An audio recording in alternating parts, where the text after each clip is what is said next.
Hi guys, I'm back. So, Halloween has passed, and I don't personally celebrate it, but it's honestly the best time to be releasing this video. There couldn't be a more relevant time for us to be speaking about the top 3 most traumatic places in Genshin. We're going to be speaking about where we can find these places, when they were introduced to us, and their backstory as far as we know. There's no specific order in the ranking, it's just based on my personal opinion on which area is more traumatic. And listen, this is a warning to watch this video at your own cost, knowing it gets dark, okay? And I mean it gets dark.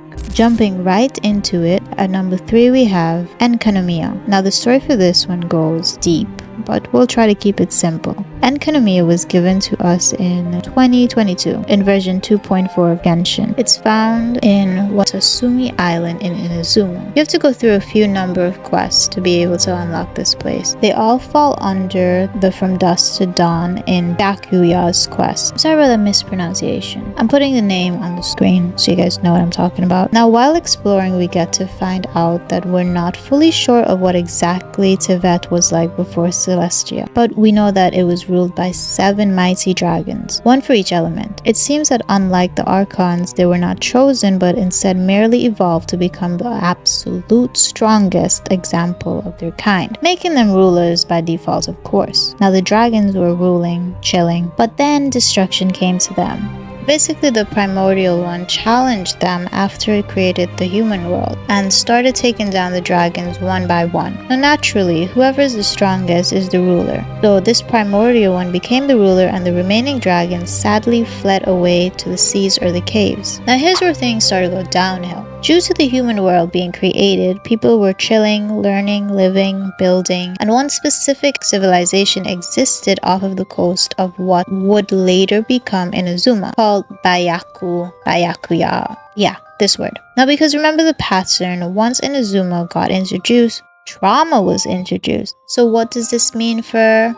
That's right, trauma is coming in swinging. So, a war took place, and we don't know why, but it happened and the earth splits, causing the ocean to swallow. The people here were still alive because ended up deep inside the earth, in a massive underground cave system. This is where the descendants of the dragons that ran away lived after being exiled from the outside world, and they began to prey on the humans. Now these people are desperately trying to survive by rebuilding what they can and fighting off dragons with what little light they had, because that was rare as well. They were literally in the deepest, darkest parts of the earth. How far do you really think light's gonna travel? And light was the dragon's only weakness, and we didn't have much of it, so people lived in constant fear. Like, wow, really? I was just vibing, running around, hitting a tree, kicking a stone, eating a fruit, and now I'm stuck in a cave, no way out, being hunted by dragons. Talk about bad luck. Now this whole place became enkanomiya, and these people tried so hard to escape, but obviously it isn't easy, and clearly it wasn't possible because they became convinced that the gods had sealed them intentionally in, with providing no escape. Now you would think that things start to look up when Ishtarat gave a sage named Abrax a genius idea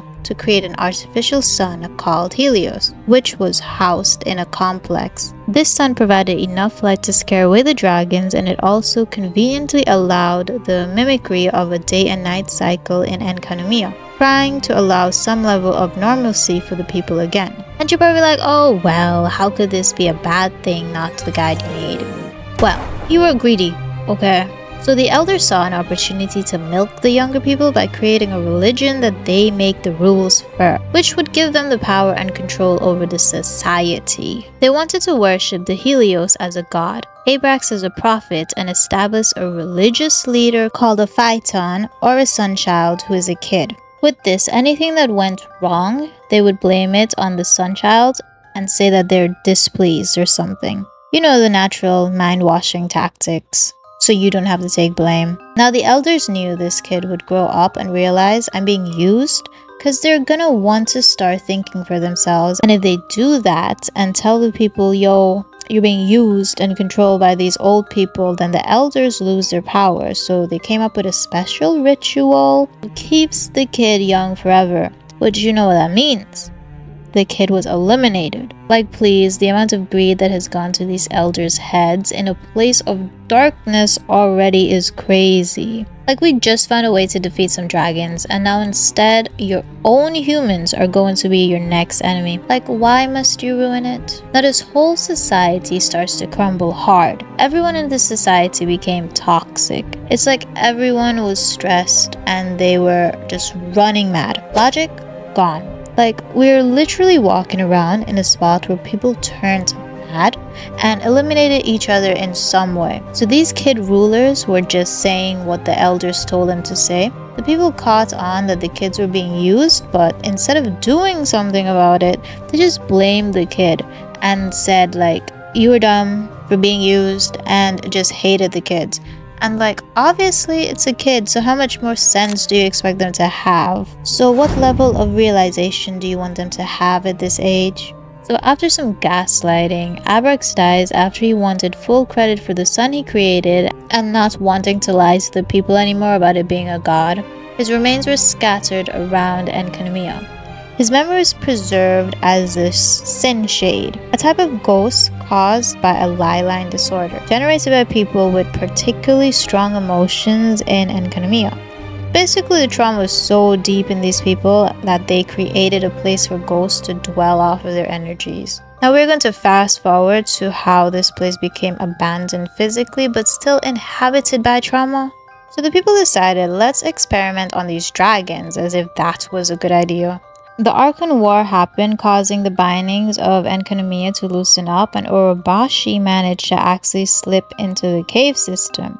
A kid found him, told him, yo, we got kids being used and manipulated, can you come rule us instead? And he was like, yeah, sure, I love you guys. During his ruling, things were looking up for these people. Finally, some hope. Now listen closely, because I'm sure Kanria played a part in ruining this place once again. So magically, Orobashi found something he shouldn't have. Records of human civilization predating this place sinking, revealing truths about Fanes and Celestia, and that they were not always of this world. I'm sure Kanria gave them this info because Kanria had already existed back when enkanomiya was populated, and it seems interaction between Kanria and enkanomiya had only become possible after the bindings in enkanomiya loosened up and allowed outsiders to worm they were in. Celestia found out that Orobashi knew their secrets and got upset, and they said either you eliminate yourself or we'll eliminate you with your people. So he picked to eliminate himself, but first he gave his people land above enkanomiya and freed them from that place. But people knew Celestia's secrets, so they decided to leave these secrets hidden under trials and puzzles. Special sin shades with the understanding that they were dead were placed in key locations for this purpose, as well as enkanomiya was abandoned, and its entrance sealed with some members of the Abyss who are from Kanria remains in enkanomiya, attempting to find more of Celestia's secret. Honestly, that place couldn't catch a break. It's like the whole place was cursed to begin with. Number 2, the abandoned Elezar Hospital. Okay, first off, what's elezar? So elezar is a chronic illness that was unique to Sumeru and was brought about when their king decided to act like he was a bad man and dabble with immortality, causing the withering to appear in his area, which then interacted with human bodies, creating the elezar disease.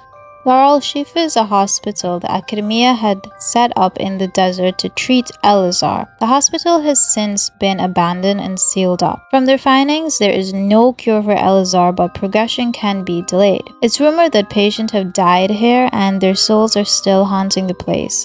I mean, if that isn't spooky, I don't know what is. You can now visit this area in version 3.1 and it's been available to you through a quest. Now first off, they're talking about ghosts being at this place, and when travelers stepped in the area, people said it calmed down. They don't hear the ghosts cry anymore. And I mean, ghost? I don't mess with those, so I was hoping to just glance at the area from a distance and take their word for it. There's no need for me to doubt them. to prove anything. Like, if you say there's ghosts, I believe you. I don't need to investigate. I believe you. So I'm just gonna pack my things up and take my little self right out of town. But no.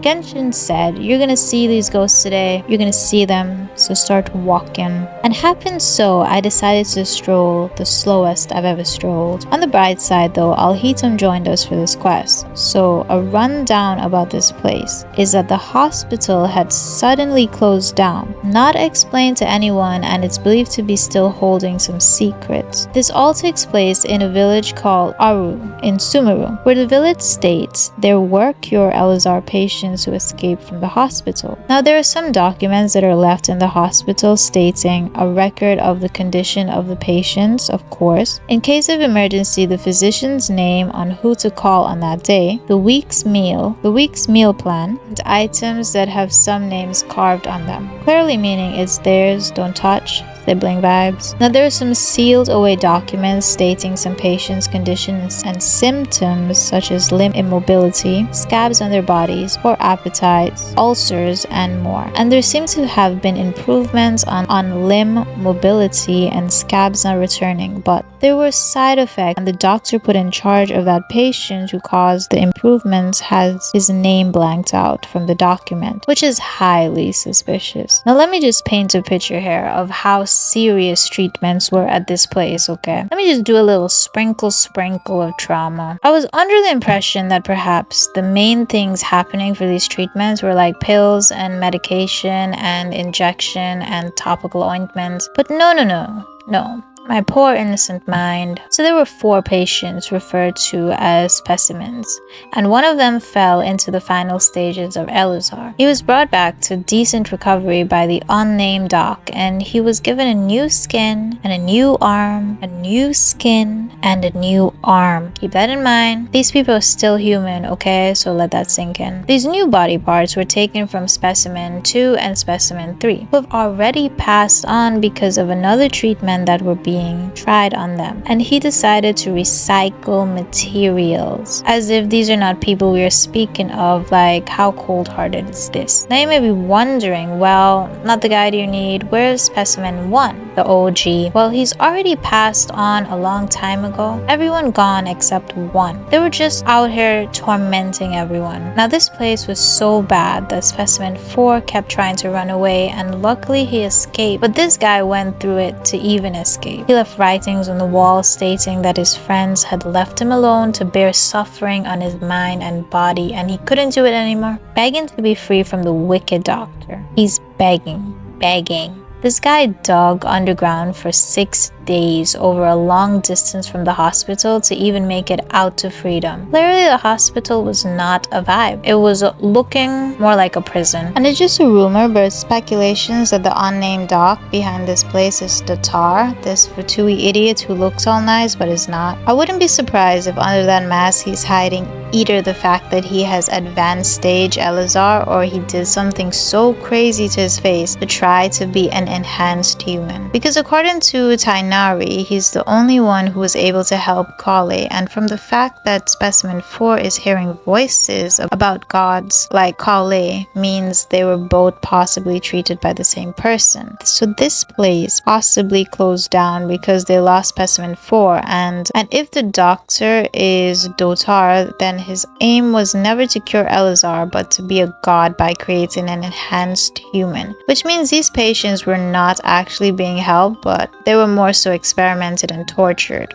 Number 1. Tsurumi Island. This is an island located in Inazuma, given to us in version 2.2. You access this area a world quest called Through the Mist, a good name due to the fact that the island is covered in dense fog. This quest involves us going to the island to help someone gather materials. Innocent enough. Now listen, looking at this place, I thought it was deserted, but apparently this island was home to 2 ancient civilizations, one buried deep underground before the time of the Thunderbird's reign, known as as the pre-Thunderbird civilization. The other coming sometime after the civilization where a tribe worshipped Kana, the Thunderbird, and was known as the Thunderbird civilization. But they too were subsequently wiped out by it. Now we do have some visitors from the incident, and they are the ones currently living here. The tribe had assumed that the fog here was ultimate protection given to them by Miss Thunderbird, so they weren't worried. They were just strolling about this gloomy place with no stress. Now this is where the trauma kicks in heavy. We end up meeting a boy named Rue. It seems to be his people who are still here, and we find out that the tribe has been sacrificing their own people, their own limited people, to Miss Thunderbird, just because God knows why, because I don't know why. I don't know what would provoke this idea unless it was written on those walls underground, but I mean, these people were wiped out, so you would think that someone would be like,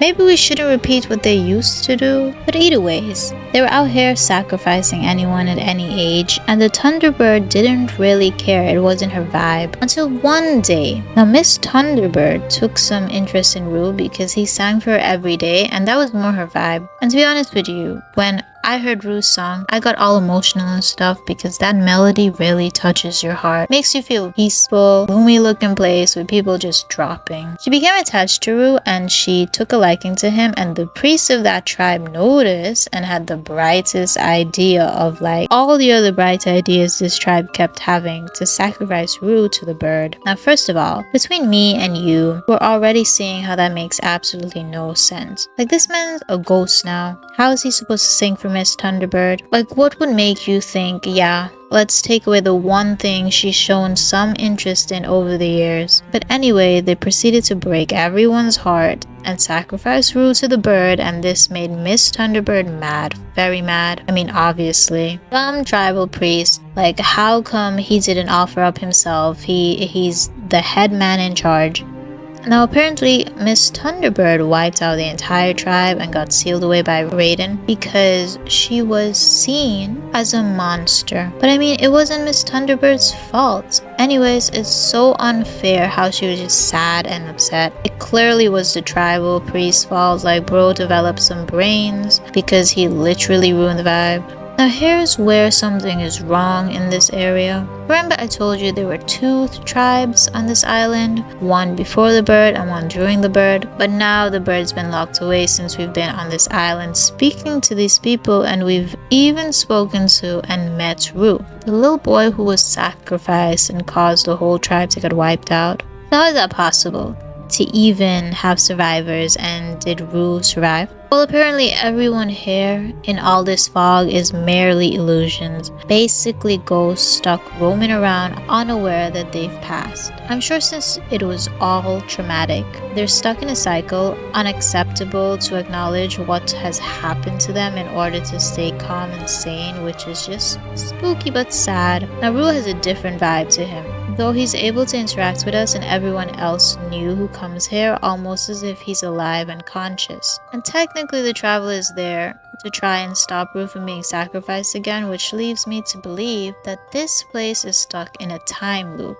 Due to how people have been hurt and scared here, and due to Miss Thunderbird's grief and anger upon the situation, all these emotion and regrets and suffering and souls lost, it must have created a type of energy that causes the event to be relived and replayed over and over, in hopes of what if Rue had a chance to be saved, or what if it's just a cycle showing us the events that did happen and we can't interfere. Basically like the saying, if you give belief and energy into something, you make it real. This whole place is basically a ball of negative emotions with grief, debt, and regret. Especially since Rue's last moments were not even a quick one. It's pretty dark based on the Chinese version, which could be taken as an idiom of what went on, where it's described as his was separated from his was gone, a child who was taken away from us by his father, who now cannot go to heaven because according to the people is due to how he did it. Like, this is the most soul crushing thing, obviously, since these ghosts are still here stuck in a loop, and Rue relives this over and over, being more more conscious than the rest. Luckily, we were able to put an end to the loop and give rupees only after like 180k times. There are definitely more places with dramatic stories behind them in Genshin, and maybe I'll make another video like this later on if you guys will like it. So tell me if I should, and if